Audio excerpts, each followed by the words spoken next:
नमस्कार, आप देख रहे हैं यूपी न्यूज 24/7 और मैं हूं आपके साथ ज्योतिका। आइए रुक करते हैं कुछ बड़ी खबरों की ओर। कांग्रेस ने बुधवार को सरकार से आग्रह किया कि देश में मनरेगा के तहत मजदूरी को 400 रुपए प्रतिदिन किया जाए और मजदूरी दर में बदलाव की आवश्यकता के मूल्यांकन के लिए एक समिति का गठन किया जाए। पार्टी महासचिव जयराम रमेश ने एक रिपोर्ट का उल्लेख किया और दावा किया कि आर्थिक मंदी के कारण पहले से अधिक परिवार मनरेगा के तहत रोजगार की तलाश कर रहे हैं।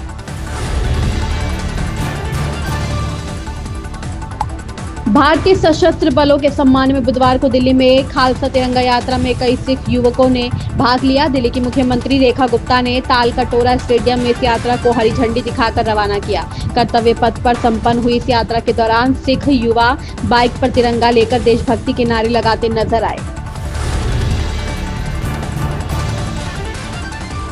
बागेश्वर धाम के पीठाधीश्वर धीरेन्द्र कृष्ण शास्त्री ने बिहार के मुजफ्फरपुर जिले में एक बड़ी सभा को संबोधित किया। इस दौरान उन्होंने अपने चिर परिचित अंदाज में कहा, मुजफ्फरपुर के पागलों, तुम हमारा साथ दो, हम तुम्हें हिंदू राष्ट्र देंगे। बाबा बागेश्वर ने हाल ही में हुए पहलगाम आतंकी हमले के बाद भारतीय सेना के ऑपरेशन सिंदूर पर भी अपनी प्रतिक्रिया दी, जिसमें उन्होंने कहा कि यह 1965 और 1971 का भारत नहीं बल्कि 2025 का भारत है, जिसने घर में घुसकर मारा है। चीन अब पाकिस्तान के साथ मिलकर पाकिस्तान अधिकृत कश्मीर में सैन्य और रणनीतिक गतिविधियों को तेज कर रहा है। रिपोर्ट्स के अनुसार चीन पाकिस्तान को न केवल अत्याधुनिक हथियार दे रहा है बल्कि पीओके में बंकर और इंफ्रास्ट्रक्चर भी बना रहा है। यह भारत की संप्रभुता के खिलाफ सीधी चुनौती मानी जा रही है।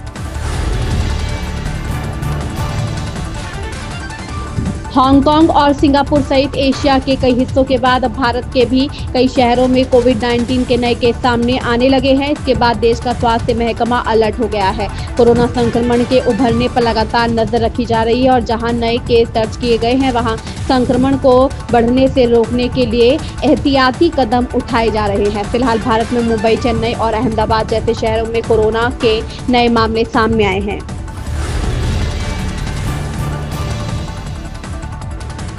बेंगलुरु के एक 40 वर्षीय सामाजिक कार्यकर्ता ने पुलिस में शिकायत दर्ज कराई है, जिसमें उसने एक वर्तमान बीजेपी विधायक और उनके 3 सहयोगियों पर जून 2023 में सामूहिक दुष्कर्म करने का आरोप लगाया है। यह शिकायत इस सप्ताह दर्ज की गई है, जिसमें आर नगर के विधायक मुनि अर्तना नायडू और उनके 3 सहयोगियों को आरोपी बनाया गया है।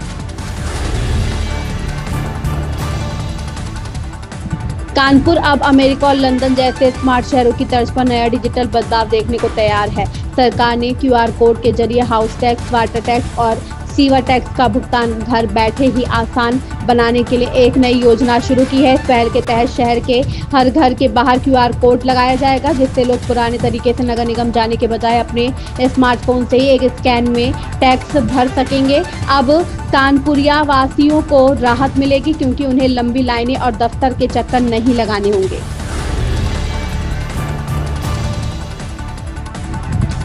ईडी ने नेशनल हेराल्ड मामले में दिल्ली कोर्ट में दावा किया कि प्रथम दृष्टया मनी लॉन्ड्रिंग का मामला सोनिया गांधी और राहुल गांधी के खिलाफ बनता है। National Herald money laundering case में फेडरल एजेंसी का प्रतिनिधित्व कर रहे अतिरिक्त सॉलिसिटर जनरल एसपी राजू ने कहा कि आरोपी तब तक अपराध की आय का आनंद ले रहे थे जब तक कि ईडी ने नवंबर 2023 में नेशनल हेराल्ड से जुड़ी 751.9 करोड़ रुपए की संपत्ति जब्त नहीं कर ली।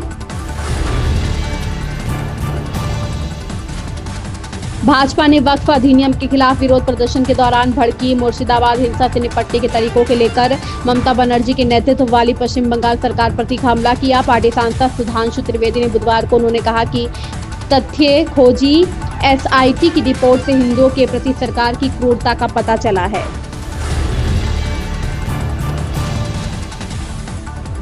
एक्टर रितेश देशमुख दर्शकों के लिए एक शानदार फिल्म लेकर आ रहे हैं जो स्टार कलाकारों से भरी हुई है। छत्रपति शिवाजी महाराज पर आधारित फिल्म राजा शिवाजी का पहला लुक जारी हो गया है। इसकी जानकारी रितेश ने अपनी सोशल मीडिया पर बताई है। इसके साथ ही उन्होंने फिल्म के स्टार कास्टों के बारे में भी जानकारी दी है। इन खबरों में बस इतना ही। बने रहिए यूपी न्यूज 24/7 के साथ। अगर आपको ये खबर पसंद आई हो तो हमारे चैनल को लाइक, सब्सक्राइब और शेयर करें और हमें अपनी राय कमेंट में जरूर बताएं।